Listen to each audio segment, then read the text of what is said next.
세계 최초로 규제 당국이 인증한 소형 원자로가 있다면 2023년 1월 미국 원자력규제위원회 NRC가 역사적인 결정을 내렸습니다. 뉴스케일 파워의 소형 모듈 원자로 SMR 설계를 승인한 거죠. 원자력 역사상 처음으로 SMR이 규제의 문턱을 넘은 순간이었습니다. 그런데 불과 10개월 후인 2023년 11월 충격적인 소식이 전해졌습니다. 뉴스케일의 첫 번째 프로젝트인 유타 탄소제로 전력 프로젝트가 취소됐다는 거죠. 세계 최초의 영광과 첫 프로젝트 실패의 굴욕. 뉴스케일 파워, 티커 SMR. 이 회사는 정말 차세대 원자력의 미래일까요? 아니면 또 하나의 실패한 원전 스토리일까요? 2007년 오리건주 코벨리스. 오리건 주립대학의 원자력 공학 교수들이 모여 작은 회사를 만들었습니다. 뉴스케일 파워였죠. 호세 레이스, 폴 로렌지니 등 원자력 분야의 베테랑들이 주축이었습니다. 그들의 목표는 명확했습니다. 작고 안전하고 경제적인 원자로를 만드는 것. 전통 원전의 문제는 크기였습니다. 1000메가와트가 넘는 거대한 원전은 건설에 10년 이상, 100억 달러 이상의 자금이 필요했죠. 후쿠시마 사고 이후엔 안전 규제가 더욱 강화돼 비용이 천정부지로 치솟았습니다. 미국 조지아주 보글 원전은 당초 140억 달러 예산이 350억 달러로 불어났죠. 뉴스케일의 해법은 작게 만들기였습니다. 77메가와트 소형 모듈을 여러 개 조합하는 방식이었죠. 레고블록처럼 4개, 6개, 12개를 연결해 필요한 만큼 출력을 늘릴 수 있습니다. 최대 12개 모듈로 924메가와트까지 가능합니다.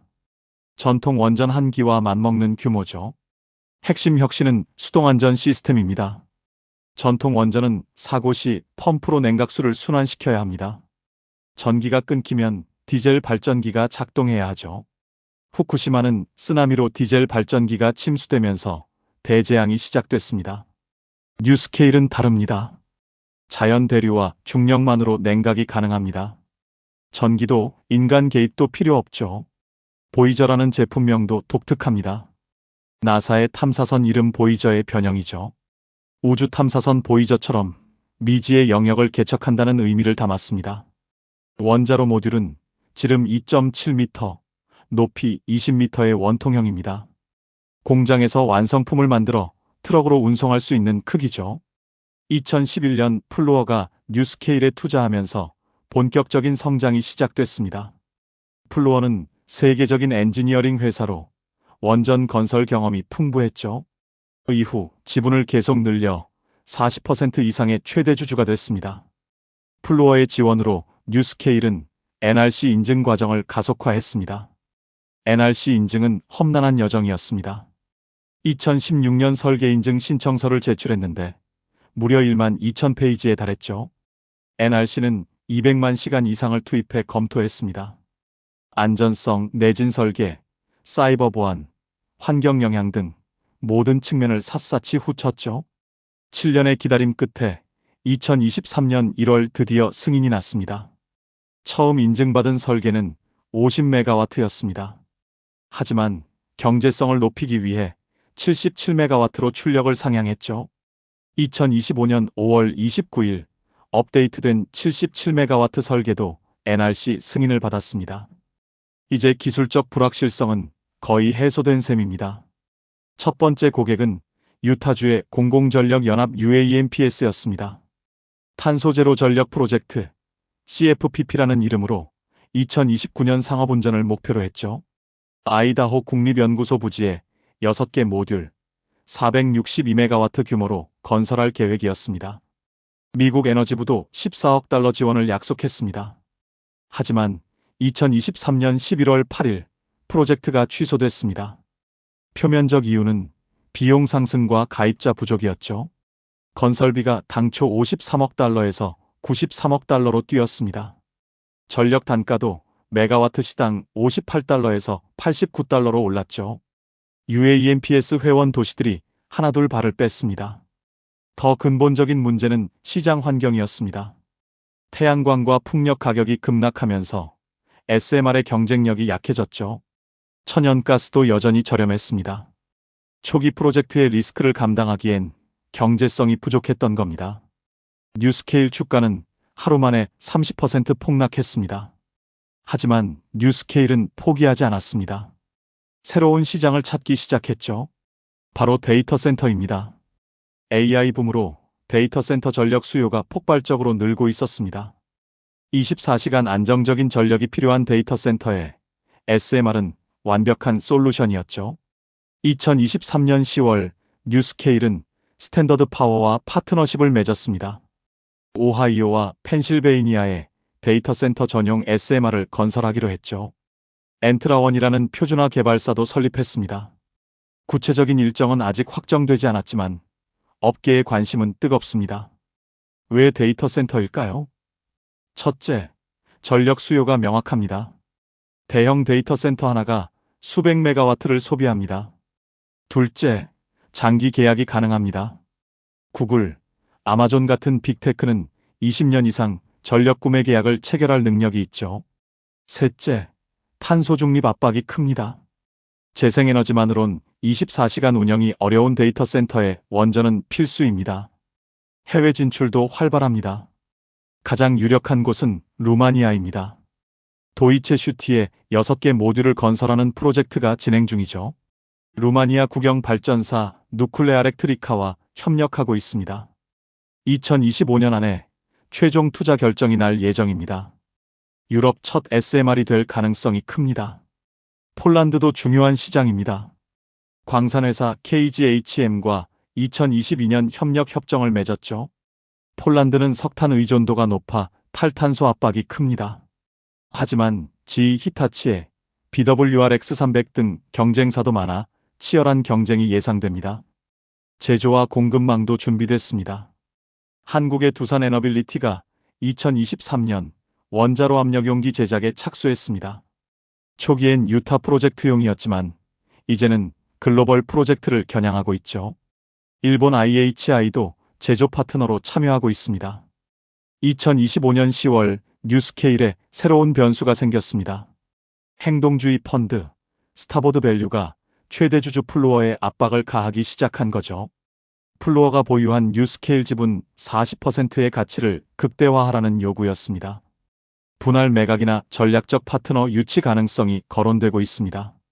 기술적으로 뉴스케일은 경쟁사보다 앞서 있습니다. NRC 인증을 받은 유일한 SMR이죠. 테라파워, 엑스에너지 등 경쟁사들은 아직 인증 과정 중입니다. GE 히타치의 BWRX300이 가장 강력한 경쟁자지만 캐나다 온타리오 프로젝트가 첫 레퍼런스입니다. 뉴스케일의 강점은 수동안전입니다. 체르노빌, 후쿠시마 같은 대형 사고가 원리적으로 불가능하죠. 노심 용융이 일어나도 원자로 모듈이 수조에 잠겨 있어 자연 냉각됩니다. 방사능 누출 가능성도 극히 낮습니다. 이런 안전성이 인허가 과정을 수월하게 만듭니다. 경제성도 개선되고 있습니다. 77메가와트로 출력을 높이면서 단위당 비용이 낮아졌죠.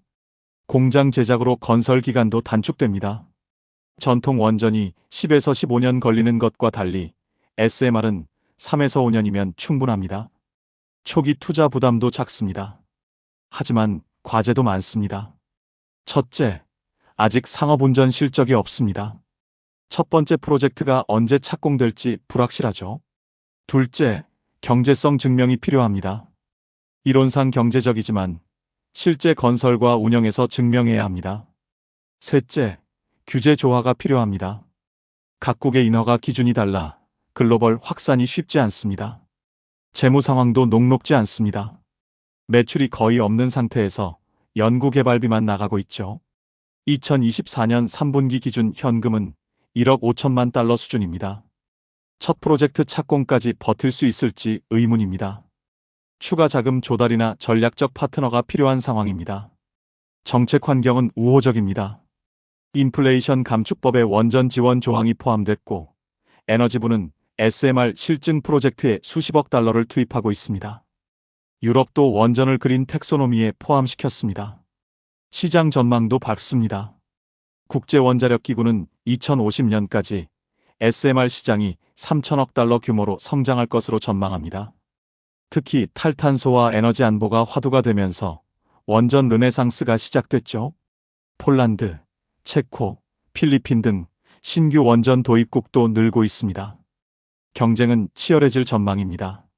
중국은 이미 SMR 실증로를 운영 중이고 러시아도 부유식 SMR을 가동하고 있죠. 한국도 혁신형 SMR 개발에 박차를 가하고 있습니다. 누가 먼저 상업화에 성공해 시장을 선점하느냐가 관건입니다. 현재 뉴스케일 주가는 $20 전후에서 거래되고 있습니다. 2022년 SPAC 상장 당시 $10에서 출발해 한때 $50대까지 갔다가 최근 주춤하고 있죠. 시가총액은 약 $70억 수준입니다. 투자 관점에서 뉴스케일은 고위험 고수익 주식입니다. 성공하면 SMR 시장의 선도 기업이 될 수 있지만 실패하면 투자금을 잃을 수 있죠. 첫 상업 프로젝트의 착공이 주가의 변곡점이 될 것으로 보입니다. 뉴스케일 파워 SMR 세계 최초 인증이라는 기술적 성과는 달성했지만 상업적 성공은 아직 미지수입니다. 유타 프로젝트 실패는 아픈 교훈이었지만 데이터 센터와 해외 시장이라는 새로운 기회가 열리고 있죠. 원자력의 미래가 작은 원자로에 있다는 비전은 여전히 유효합니다. 분산형, 모듈형, 공장 제작. 이것이 차세대 원전의 키워드입니다. 뉴스케일이 그 비전을 현실로 만들 수 있을까요? 루마니아 프로젝트와 데이터 센터 계약이 그 답을 보여줄 겁니다. 세계 최초로 규제 당국이 인증한 소형 원자로. 이 타이틀만으로는 부족합니다. 이제는 세계 최초로 상업 운전에 성공한 소형 원자로가 되어야 합니다. 그때까지 뉴스케일의 도전은 계속됩니다. 기술의 증명은 끝났고 이제는 시장의 검증이 남았습니다.